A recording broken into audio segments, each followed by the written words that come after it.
Hello students, आप सभी का स्वागत है ज्ञान ज्योति शॉर्ट हैंड क्लासेस के यूट्यूब चैनल पर। आज की डिक्टेशन नंबर है 29 और 30 80 वर्ड पर मिनट की स्पीड से डिक्टेशन लिखने के लिए तैयार हो जाएं। डिक्टेशन स्टार्ट होगी 3 सेकंड बाद। 3, 2, 1 स्टार्ट। महोदय, मैं दिल्ली के संबंध में भी कुछ कहना चाहता हूँ।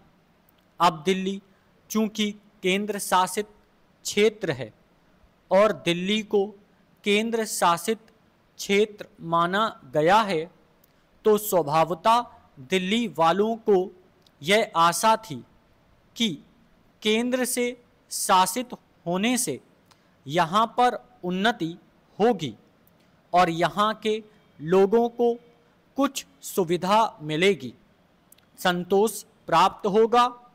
किंतु मैं यह देख रहा हूँ और लोगों में भी यह भावना बढ़ती जा रही है कि जब से यह केंद्र शासित क्षेत्र हुआ है, तब से शासन में निरंकुशता आने लगी है और लोगों की ओर ध्यान कम दिया जाने लगा है। इसलिए मैं यह कहना चाहता हूँ कि दिल्ली प्रशासन के पुनर्गठन के ऊपर पुनः जोर दिया जाना चाहिए और हो सके तो उसके लिए एक समिति बैठा दी जाए और उसके लिए सोचा जाए कि दिल्ली का प्रशासन किस तरह का होना चाहिए। मैं चाहता हूँ दिल्ली के प्रशासन के संबंध में आप विचार करें।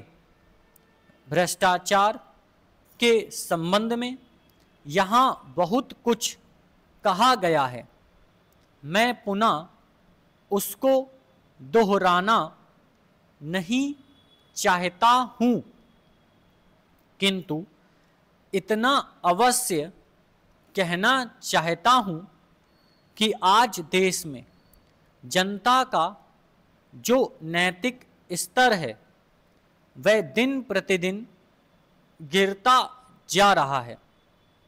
सरकार को यह सोचना चाहिए कि उनका वह नैतिक स्तर किस प्रकार उठाया जाए और किस तरह से लोगों की भावनाएं बदली जाएं, किस तरह से लोगों में अनुशासन रह सके। इसके लिए सोचना अत्यंत आवश्यक है।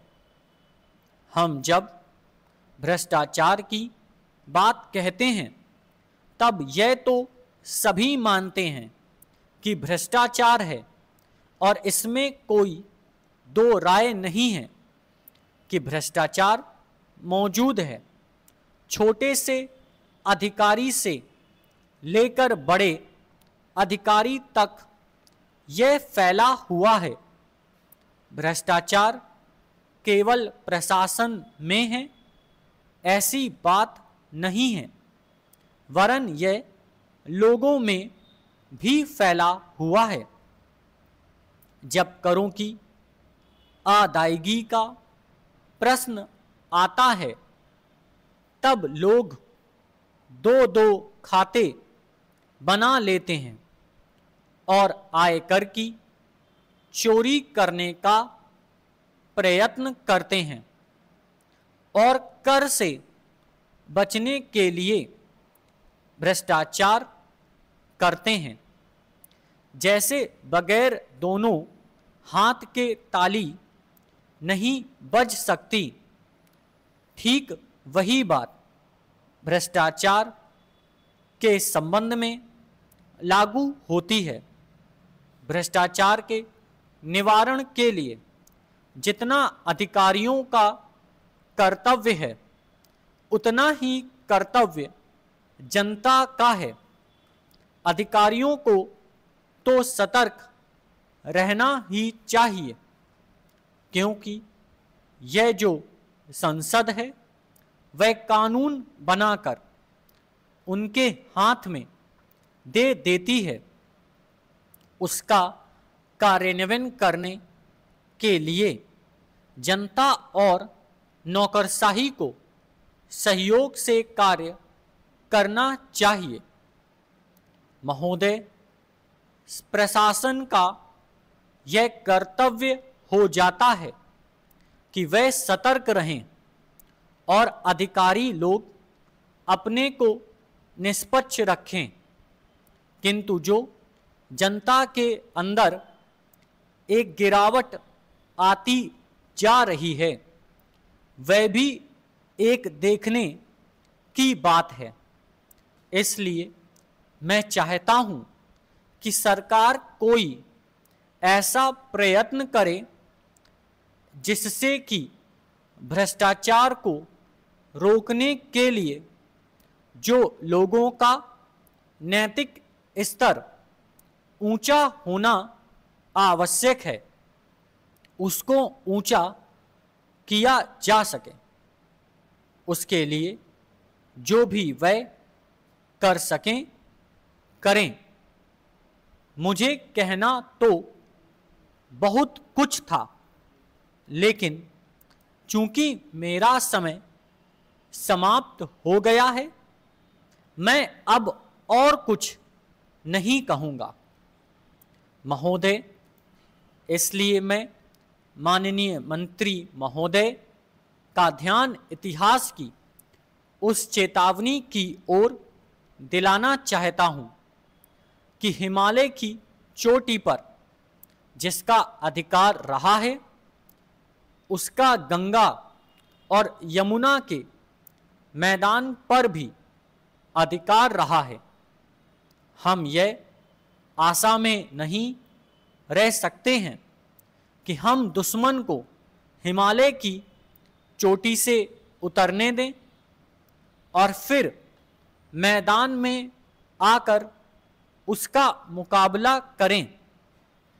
मुझे याद है कि कुछ वर्ष पहले प्रधानमंत्री जी ने बड़ी दृढ़ता के साथ यह कहा था कि हम हिमालय को दहेज के रूप में नहीं दे देना चाहते और यह नहीं चाहते कि साहब आप टहलते हुए यहाँ आ जाइए। हम नहीं चाहते कि वहाँ पर कोई मुकाबला ही ना हो। मैं समझता हूँ कि अगर किसी भी सैनिक अधिकारी के दिमाग में अभी तक यह भावना है कि हम हिमालय की ऊंची चोटियों को छोड़कर नीचे मैदान में आकर युद्ध लड़ेंगे, तो उनको भ्रम में नहीं रहना चाहिए। यह एक घातक बात होगी, एक आत्मघाती नीति होगी। अगर एक बार चीन का हिमालय की चोटियों पर कब्जा हो गया तो चाहे वह बाद में नीचे हम पर हमला ना भी करें, किंतु वहां से हम उसको कभी नहीं हटा सकेंगे। इसलिए इस संबंध में स्पष्ट निर्णय किया जाना चाहिए।